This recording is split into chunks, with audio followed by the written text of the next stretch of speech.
क्या आपने कभी गौर किया है, जब रात बहुत गहरी हो जाती है और दुनिया सो जाती है, तब सन्नाटा बोलता है। हम सोचते हैं कि हम कमरे में अकेले हैं। हम दरवाजे लॉक कर लेते हैं, खिड़कियां बंद कर लेते हैं। लेकिन क्या सच में कोई और नहीं होता, या फिर कोई हमें अंधेरे कोने से देख रहा होता है, हमारा इंतजार कर रहा होता है। रात के 2 बज चुके थे। शहर एक गहरी नींद में डूबा हुआ था। सड़कों पर सिर्फ पीली स्ट्रीट लाइट्स का राज था, जो गीली सड़कों पर सोने की तरह चमक रही थी। इस सन्नाटे के बीच शहर की सबसे ऊंची इमारत की 12वीं मंजिल पर एक छोटी सी दुनिया जाग रही थी। रेडियो सिटी का स्टूडियो नंबर 4। विक्रम के लिए यह स्टूडियो सिर्फ काम की जगह नहीं था, उसकी पनाहगाह था। मोटी कांच की दीवारें, बाहर की दुनिया का कोई शोर नहीं। अंदर बस एसी की हल्की गूंज और कंसोल की लाल और हरी बत्तियों की झिलमिलाहट। विक्रम अपनी घूमने वाली कुर्सी पर थोड़ा पीछे झुका।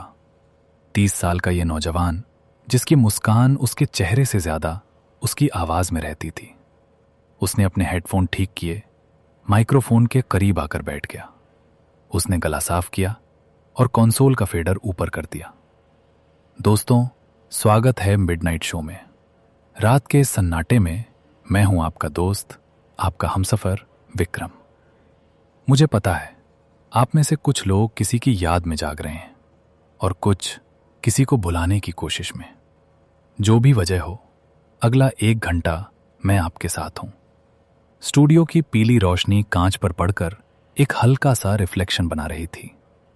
उस रिफ्लेक्शन में बस विक्रम था और उसके पीछे खाली कमरा।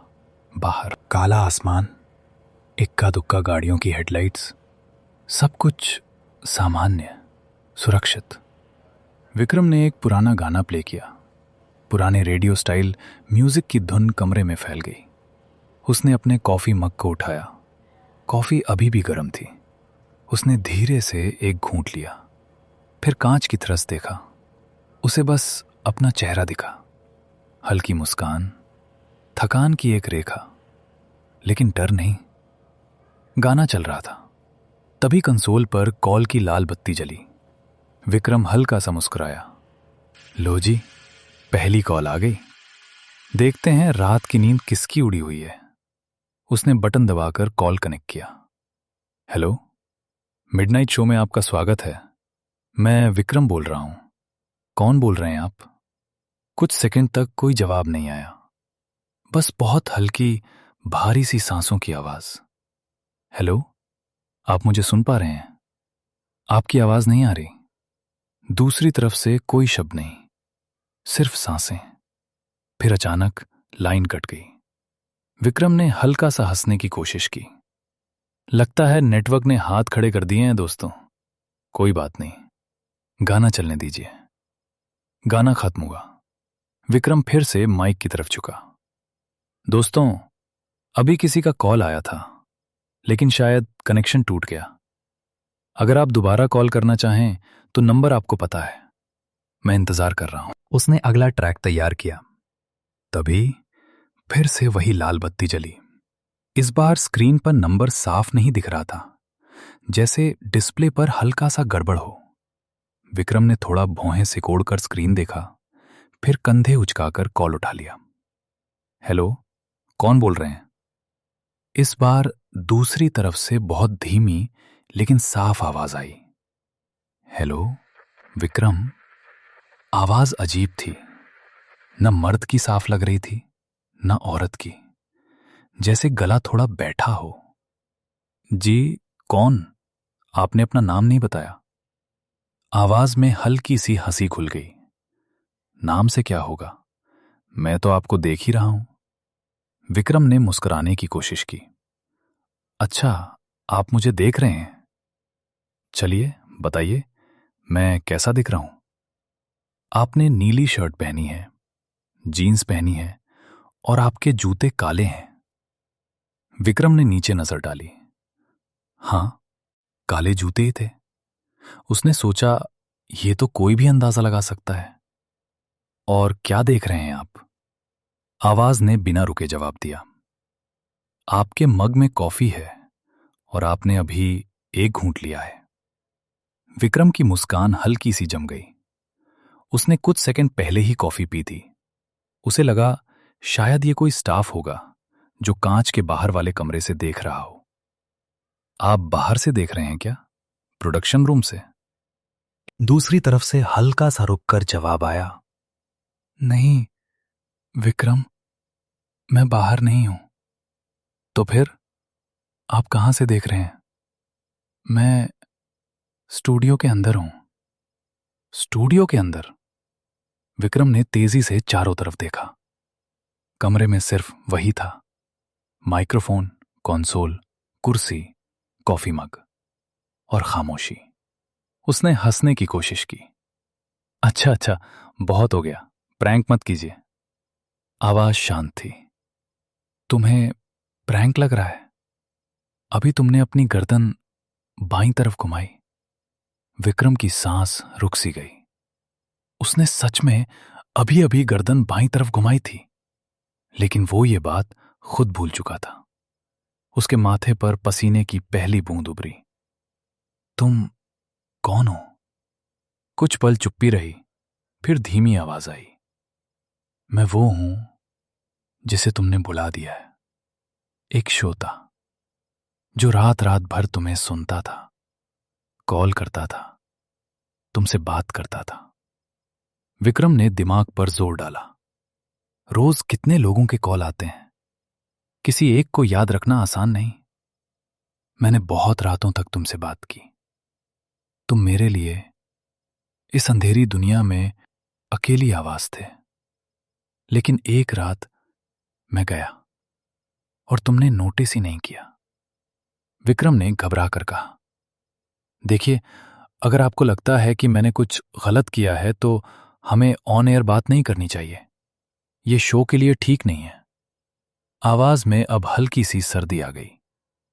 तुम्हें शो की फिक्र है और मुझे उस आखिरी रात की, जब मैं तुमसे बात करते करते सड़क पार कर रहा था और तुम्हें घर जाने की जल्दी थी। विक्रम के कानों में पुराने इंट्रो की आवाज जैसे दोहराने लगी। कितनी बार किसी कॉलर से उसने कहा था, ठीक है दोस्त, अब हमें शो खत्म करना है, फिर कभी बात करेंगे। आवाज फिर बोली, तुमने कॉल काट दिया था और मैं उस सड़क पर अकेला रह गया था। स्टूडियो की लाइट हल्की सी टिमटिमाई, जैसे वोल्टेज गिरा हो। विक्रम ने घबरा कर ऊपर देखा, फिर कांच की तरफ। रिफ्लेक्शन में उसका चेहरा कुछ फीका लग रहा था। तुम क्या कहना चाहते हो? आवाज बहुत धीरे लेकिन साफ बोली, मैं वापस आ गया हूं, तुम्हारे स्टूडियो में, तुम्हारे रिफ्लेक्शन में। विक्रम की रीढ़ में सिहरन दौड़ गई। उसने अनायास कांच की तरफ देखा। उसमें वही नजारा था, वही स्टूडियो, वही वो। लेकिन उसने अपना दाहिना हाथ हल्का सा उठाया। रिफ्लेक्शन ने हाथ नहीं उठाया। वो उसी तरह कुर्सी पर बैठे सीधे सीधे विक्रम को देखता रहा। विक्रम की सांस अटक गई, उसकी आंखें फैल गईं। मैं मजाक बर्दाश्त नहीं करता, समझे? ये सब कोई टेक्निकल गड़बड़ होगी। उसने घबरा कर चेयर घुमाई, पीछे वाली दीवार देखी, कुछ नहीं। फिर दोबारा कांच की तरफ घूमा। इस बार रिफ्लेक्शन जरा सा और साफ दिख रहा था। उसके पीछे जैसे एक और धुंधली सी शक्ल खड़ी हो, पीला सा चेहरा, खाली सी आंखें। आवाज ने कहा, डर लग रहा है विक्रम? सांस तेज हो गई है ना? स्टूडियो में ठंड बढ़ गई है ना? विक्रम को सच में लग रहा था जैसे एसी अचानक और ठंडा हो गया हो। उसकी उंगलियां कांपने लगीं। तुम कौन हो? तुम चाहते क्या हो मुझसे?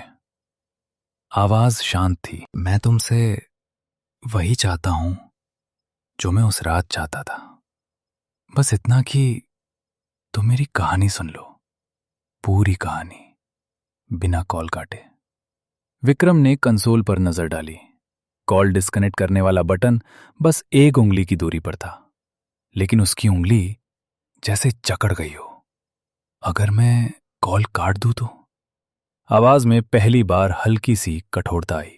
फिर मैं बाहर आ जाऊंगा कांच से और तुम्हारे साथ बैठ जाऊंगा इसी कुर्सी पर। स्टूडियो की सभी लाइट्स अचानक हल्की सी डिम हो गईं। सिर्फ ऑन एयर का लाल निशान साफ चमक रहा था। तुम बाहर नहीं आ सकते? आवाज ने जैसे मुस्कुरा कर कहा। तुम्हें लगता है मैं सिर्फ कांच के अंदर हूं? अभी अपने पीछे देखो, मत पलटना, बस रिफ्लेक्शन में देखो। विक्रम ने हिम्मत जुटाकर फिर से कांच की तरफ देखा। रिफ्लेक्शन में उसके पीछे वो धुंधली सी आकृति अब ज्यादा साफ थी, जैसे कोई आदमी बस 1 फीट दूरी पर खड़ा हो। पीली त्वचा, बेजान आंखें और होंठों पर अजीब सी मुस्कान। उसने घबराकर अचानक पीछे मुड़कर देखा। पीछे कुछ नहीं था, लेकिन जैसे ही उसने फिर से कांच की तरफ देखा, रिफ्लेक्शन में वो आकृति अब और भी पास थी, जैसे उसकी कुर्सी के बिल्कुल पीछे झुककर खड़ी हो। मैंने कहा था ना, मैं यहीं हूं, तुम्हारे स्टूडियो में, तुम्हारे पीछे, तुम्हारे रिफ्लेक्शन में। विक्रम की चीख गले में ही अटक गई।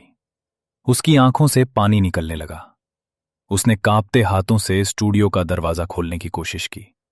हैंडल घुमाया, दरवाजा नहीं खुला। खुल क्यों नहीं रहा ये? हेलो, कोई है बाहर? दरवाजा खोलो। बाहर से कोई जवाब नहीं आया, बस एसी की ठंडी हवा और उसके अपने दिल की तेज धड़कन। आवाज बहुत करीब से आई। भागने की जरूरत नहीं विक्रम, मैंने भी उस रात भागने की कोशिश की थी, लेकिन कार की हेडलाइट्स बहुत तेज थीं।